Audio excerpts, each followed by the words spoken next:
అనగనగా ఒక చిన్న పల్లెటూరు. ఆ ఊరి పేరు రత్నగిరి. ఆ ఊరు పచ్చని కొండల మధ్య సెలయేళ్ల పక్కన ఎంతో అందంగా ఉండేది. పట్నంలో ఉన్న రాంబాబు అతని భార్య మరియు అతని కొడుకుతో కలిసి ఉన్న గ్రామ ఉత్సవాలకు వచ్చాడు. రాంబాబు వాళ్ళ నాన్న మరియు అమ్మ రత్నగిరిలోనే నివసిస్తూ ఉండేవాళ్ళు. రాంబాబు వాళ్ళ కొడుకు రాజాకి తాతయ్య వాళ్ళ ఊరు అంటే ఎంతో ఇష్టం. సెలవులు వస్తే చాలు తన తాతయ్య వాళ్ళ ఊరికి వెళ్ళడానికి ఎంతో ఆరాటపడేవాడు రాజా. రాజాకి ఊరుకు వెళ్ళగానే మొదట వినిపించేది పక్షుల కిలకిల రావాలు, తెల్లవారుజామునే పంతులు గారు గుడిలో చెప్పే మంత్రాలు అంటే రాజాకు ఎంతో ఇష్టం. నగరంలో ఉండే ట్రాఫిక్ శబ్దాలు, కాలుష్యం ఇక్కడ అస్సలు ఉండదు, ప్రశాంతంగా ఉంటుంది అని అనుకునేవాడు. రాజా తన తాతయ్యతో కలిసి రోజూ పొలానికి వెళ్ళేవాడు. వాళ్ళ పొలంలో పనిచేస్తున్న వాళ్ళతో మాట్లాడి వాళ్ళు ఎలా పనిచేస్తున్నారో అక్కడ ఉండి గమనించేవాడు. వాళ్ళ తాతయ్యతో కలిసి వ్యవసాయంలో సహాయం చేసేవాళ్ళు. వాళ్ళ తాతయ్యని ఇలా అడిగేవాడు, మనం ఏం పండిస్తాం, ఎలా పండిస్తాం అని అడిగేవాడు. రాజాకి ఆ ఊర్లో చాలామంది స్నేహితులు ఉండేవారు. రోజు వాళ్ళతో సరదాగా గడిపేవాడు. ఇలా రోజూ జరుగుతూ ఉండగా గ్రామోత్సవాల రోజు రానే వచ్చింది.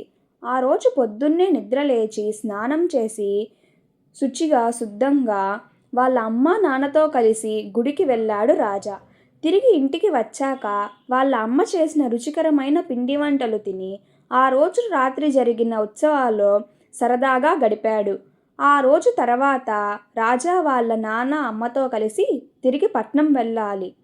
కానీ రాజాకు ఏమాత్రం ఇష్టం లేదు తిరిగి వెళ్ళడం. వాళ్ళ తాతయ్యకు చెప్పాడు, నేను సెలవులు ఇచ్చిన వెంటనే ఇక్కడికి వచ్చేస్తాను తాతయ్య. నాకు మా పట్నం కన్నా ఈ పల్లెటూరు వాతావరణం అంటే చాలా ఇష్టం. ఇంకా ఎప్పుడు సెలవులు వచ్చినా నేను మొదట ఇక్కడికే వచ్చేస్తాను అని చెప్పాడు. తాతయ్య రాజా చెప్పిన మాటలు విని నవ్వుకొని, అలాగే బాబు, నీకు ఎప్పుడు రావాలి అనిపిస్తే నువ్వు ఇక్కడికి రావచ్చు, నేను మీ నాన్నతో చెబుతాను అని చెప్పాడు. సెలవులు ఎప్పుడు వస్తాయి అని మళ్ళీ తాతయ్య రాజాని అడిగాడు. మాకు సంక్రాంతికి వారం రోజులు సెలవులు ఇస్తారు తాతయ్య. సెలవులు ఇచ్చిన వెంటనే నేను మన ఊరికి వచ్చేస్తాను అని చెప్పాడు. తాతయ్య దానికి ఇలా అన్నాడు, సంక్రాంతి పండుగ మన ఊర్లో చాలా ఘనంగా చేస్తారు. నువ్వు ఇక్కడికి వస్తే నేను పండగ ముందు ఉన్న వాతావరణం కానీ నేను నీకు చూపిస్తాను. చాలా బాగా నువ్వు నీ స్నేహితులతో ఎంజాయ్ చేయొచ్చు అని చెప్పాడు.